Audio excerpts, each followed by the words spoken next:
Касымбай Жолдошев экинчи дүйнөлүк согушка болгону 17 жашында катышкан. 1943 Катардагы жоокер катары согуш талаасына аттанып, ата мекенин баатырларча коргогондордун бири. Арадан 79 жыл өтсө дагы ардагер согуш учурун эсинен чыгарбайт. Себеби бүгүнкү тынч жашоого жетүү үчүн канчалаган мекен коргоочулар жан берип, дагы бир канчасы ден соолугунан жабыркап, бүт күчүн аябады. 8 yıl orada büyüdüm mekende. Atlamak olmaz için çok sallattı giyimimden 8 yıl kızmat oldum. Onun içinde 3 yıl soğukta oldum.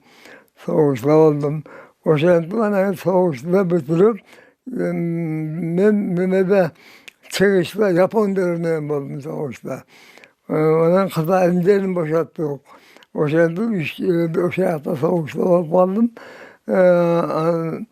Anan soğukta biz Kıtay'ın Harbin diyen şehrinde bitirdik. O şartla biz Japonya'nın zenginleşiminden 2. Dünya Savaşı'nda biz bitiriyoruz. Каарманыбыз экинчи дүйнөлүк согуш аяктагандан кийин да диверсиялык күчтөрдү талкалап, андан 1950-жылы кайтып келгенин айтты. Жалпы 7 жыл мекен үчүн кызматта болуп, жыйынтыгында денесинен дагы жаракат алган. Бирок ал үчүн негизгиси мекен тынчтыгы. Азырдагы өлкөнүн гүлдөп өсүшүн тилеп, эч кандай кагылышуулар болбосо дейт. Soğuşa кеткенде, жөнөгөндө мына досторум менен бирге кеткенмин. Мына 5 biz 6 менен 6. Altılı biri geçkendir. Uşularda bulardan var bir İran bulup gelgen. Ayrıca öldürü gelgen de.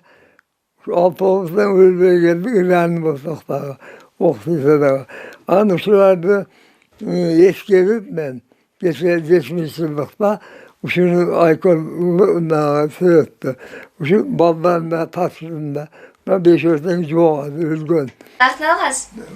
Касымбай Жолдошев азыр бактылуу карлыктын доорун сүрүп жатат. Бир чоң үй бүлөнүн ардактуу өкүлү. Анын 20 небереси, 60 чебереси жана кыбырасы бар. Неберелери чоң атасын согуш майданында душмандар менен катуу салгылашып, мекенин баатырларча коргогонун билишет жана мындай эрдиги үчүн сыймыктанып келишет. Согуш маалында көп азапта болгонда, ошолорду айтып бергенде биз буну жомоктой көрүп, ошол жомокко чоң атам катышкан, бизге ошентип айтып берет. Анан биз буну азыркы жашоону бизге чоң атам, азыркы бактылуу жашоону бизге чоң атам тартуулаган, анан башка ардагерлер. Ошо азыркы биз азырдан сыйлашыбыз керек. Согуш ардагери кан майданда көргөн учурларын өз кезегинде кагаз бетине түшүргөн. Кийин бардык тарыхый учурларды камтыган Жапардын тагдыры, өксүктө өткөн өмүрлөр, бир кылымдык өмүр, өрнөктүү өмүр аттуу китептери жарык көрдү. Эми келерки жылы өзүнүн 100 жылдык мааракесине жана жеңиштин 80 жылдыгына карата дагы бир китепти чыгарууга даярдык көрүүдө. Айымкан Исралы кызы, Азамбу Зириков, Ала Тоо 24, Ош.